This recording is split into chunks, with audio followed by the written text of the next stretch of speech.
21 અને 22 બે તારીખ હરિઅક્ષર પ્રદેશમાં સ્વામીજી આવવાનું નક્કી કર્યું. મેં તારીખ ફિક્સ કરી. હરિઅક્ષર સ્વામી ને નારાયણ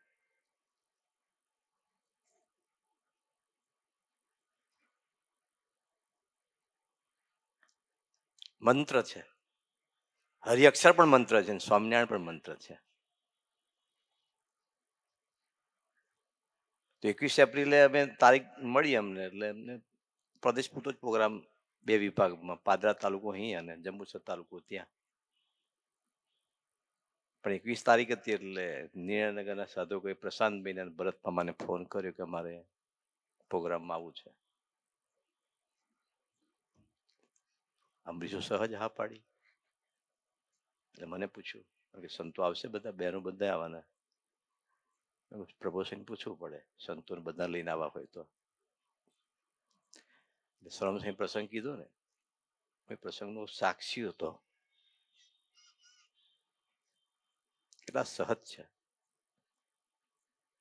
એટલે આરતીમાંથી સવારે પરત રૂમ પરત જતા હતા એટલે મેં પ્રાર્થના કરી, 21 તારીખે સભા છે, સંતોને બધાને લઈ જઈએ અમે.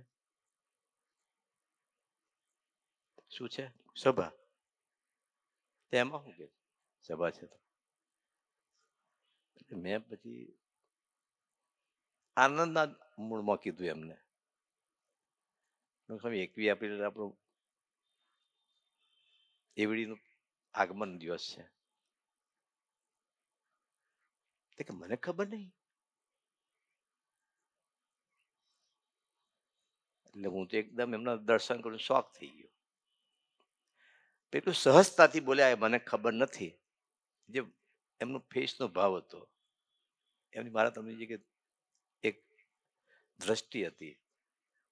આજે પણ એ સ્મૃતિ કરું છું. મેં આ 21 તારીખે એ વાતને સુરત વિચારમાં જતા પહેલા એક દિવસ પહેલાની વાત છે. આજના દિવસ સુધીમાં ઓછામાં ઓછી મેં 50-60 વખત એ સ્મૃતિ કરી હશે. મારી વાત એક જ છે તમને આપ સૌને,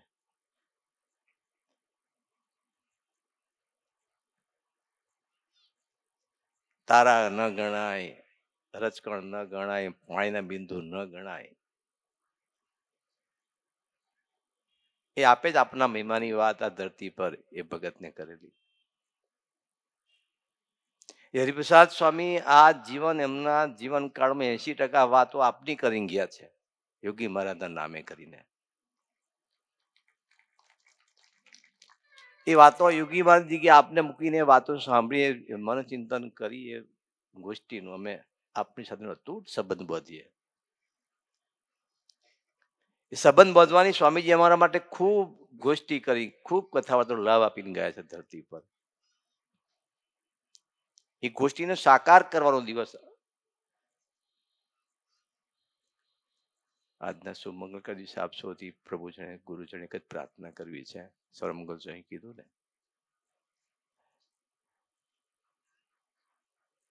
એટલે પછી 21 તારીખ વચ્ચે એક બીજી વાત, 21 તારીખની વાત નીકળી એટલે પછી સ્ટાફ આવતો હતો બધા, એટલે પછી ભગવાને પ્રેરણા કરી કાર્યકર્તાઓને બોલાવીએ. એટલે બરોડાથી નક્કી કર્યું, બરોડા જેમ કાર્યકર્તાઓને કહીશું બધા આવશે, એટલે આપણે બરોડાનું બધાને કહો. અને પ્રદેશમાંથી બીજા બધેથી 50-40-50 જેની સાનુકૂળતા બધા ભક્તોને બધા આમંત્રણ આપ્યું. આપ સૌ પધાર્યા. હરિઅક્ષર પ્રદેશની ભક્તિને આપે ગ્રહણ કરી, એ બદલ આપ સૌનો અંતરથી ધન્યવાદ. આવી નવી ભક્તિ વર્ષો વર્ષ અમને મળે એવી પ્રભુ સ્વાઈના ચરણોમાં આપ સૌના ચરણો પ્રાર્થના. આ દિવસ કાયમ અમે ઉજવીશું. હસ્યા, હા હા ના બોલે, હસ્યા, મુખ સંમતિ છે એમની, આનંદની.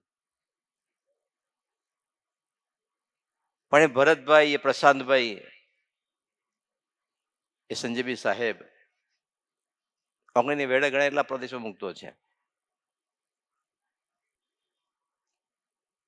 મન કી જાણે ચિતકી જાણે, જાણે ચિતકી ચોઈસ. એમાં અમારું બધું તમે આવું જાણો જ છો.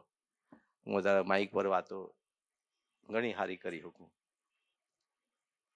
પણ જે અંતર તરફ જોઈએ છે આપણને ત્યાંથી અનંત માઇલ દૂર છે, અનંત માઇલ. એ અંતર ઘટાડવું છે. શરમ સાંઈ કીધું ને, લેખા જોખા કરવાનો દિવસ છે, ઘટાડવું છે. 4 વર્ષ પૂરા થઈ ગયા, જિંદગી પૂરી થશે. હું તો કાયમ કહું છું મારા સ્ટાફને, સંતોન ઘણી વાર બેઠા હોય ને ત્યારે, હવે 5, 10, 15 વર્ષ ધરતી પર ભગવાન રાખશે, આ બધું લોબું તો શું છે આપણું, પહોંચ તો થયો, પછી લાકડીને ટેકે ચાલુ, એના કરતા નવો દેહ લઈને આવું સારું, સેવા સારી થાય. પણ પ્રભુના ચરણમાં એક જ પ્રાર્થના, હરિઅક્ષર પ્રદેશના ભક્તો સ્વામી, આપની આગળ તો મારે એનું વર્ણન કરવાનું હોય નહીં, આપે જે પરિસ્થિતિમાં રાખ્યા છે, પણ અંતરથી એવી એક જાગ્રતતા, એક સૂરજી કે પ્રગટાવ કે આપના સાથે સંબંધ કરવામાં ક્યારેય પાછા ના પડે, ક્યારેય પાછા ના પડે. આપની કૃપા વગર શક્ય નથી. અમે તો શું છે, કોઈ પાપડ ભાગી ન શકીએ. જાજી વાત ન કરતા, હરિઅક્ષર પ્રદેશમાં પધાર્યા છો, હરિને લઈને આપ પધાર્યા છો, હરિને હાથે રાખીને પધાર્યા છો, હરિ હાથે જ છે એવો અખંડ અમે માની આપનું સેવન કર્યા કરીએ, અને એવી અમી દ્રષ્ટિ એમ પર આપ વર્ષાવ્યા કરો, એ જ આપના શ્રી ચરણોમાં અંતરની પ્રાર્થના. જય સ્વામિનારાયણ.